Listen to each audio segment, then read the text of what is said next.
soggy start to the day, but it's cleared off in time for football and a cool down's coming. Cedric Haynes joins us with our Friday night football forecast. Cedric. I'll tell you what, Greg, we definitely have a cool down coming. Now, the good news for the football games, we're going to be dry, but we're also going to be fairly mild as well. So, yeah, you may want to take a towel or a blanket out there with you just to dry off some of the bleachers, but overall, it's not going to be too cold and it's not going to be raining. But earlier today, check this out. We had 1 to 2 inches of rainfall, basically a swath of widespread heavy rain making its way from south to north across most of the Tennessee Valley. Now, as you get up towards Grundy County, you saw a little less in terms of the rainfall, and also as you got farther off towards the east, over towards Murphy and Blue Ridge, a little less. But right across the heart of the area, a general average of 1 to 2 inches of rainfall across the region. Here's what some of our sky watchers have been reporting as well. Dan and Dayton had about 1.4 inches of rain. Jasper, Lois had about 1.4 inches of rainfall as well. 1.6 from David and Rossville, 1.4 from Danielle and Chatsworth. Same thing from Doug and Delano. We had about 1.37 there from Unaka. That was from John reporting that. And then, of course, Alyssa had about 1.3 inches of rainfall in Soddy Daisy, 2.1 in Flat Top. That was from Mitchell. And then notice running East Brainerd about 1 inch and a quarter.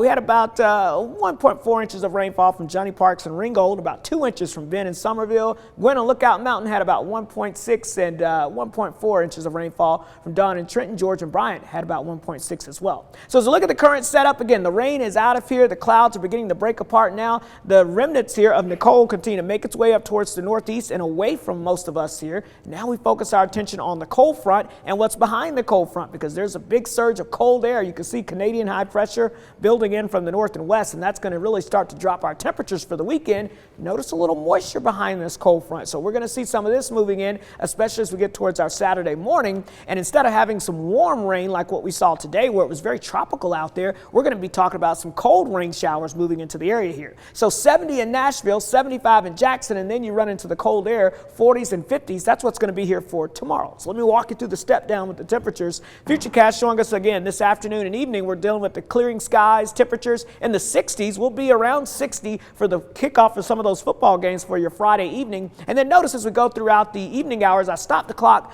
just before midnight to show you we're still fairly mild in the 50s, maybe close to the mid to upper 50s in many spots. But after midnight, and especially when you wake up Saturday, we're going to have the clouds in place. Temperatures are actually going to be dropping. So we're going to go from the low 50s around midnight to temperatures in the 40s during the morning hours on Saturday, with some scattered rain showers out there across the area. May even see a sleet pellet or two in the higher elevations. That's what some of that pink is showing. And then once the rain showers move out of here in the afternoon on Saturday, blustery northwesterly winds. We'll still have the clouds. It's going to be a winter-like day. Temperatures, look at this, only in the 30s and 40s. So those 50s, again, close to midnight, not during the day tomorrow. So be aware of that. By the evening time on Saturday, we're already down into the 30s in many spots. So you know what that means. It's going to be a cold start to your Sunday morning as we clear the skies, 20s and low 30s out there across the area. And we don't warm up much during the day on Sunday, despite all this sunshine. High temperatures only in the 40s across the area. So your weekend planner, good one to stay inside. Some morning showers and chilly on Saturday. Again, that 52 is closer to midnight.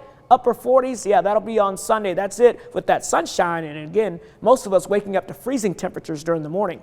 Our next rainmaker arrives as we head into your Tuesday. Notice Monday night, a storm system moving out of the southwest will start to pull in some Gulf of Mexico moisture, and rain will be moving in on Tuesday morning. And it's going to be a chilly rain out there, folks, as we're going to be seeing those cool temperatures, and that rain will be with us off and on throughout the day on Tuesday. And it's going to be chilly through much of next week, as temperatures will be some 15 to 20 degrees below normal. Let me show you that here in the Storm Alert 7-day forecast. Again, 52, that's at midnight. We're going to be in the 40s during the afternoon, a few showers during the morning hours, and then sunny and just downright cold for Sunday. Notice as we head into next week, chilly rainfall on Tuesday, and it stays chilly right on through the end of next week.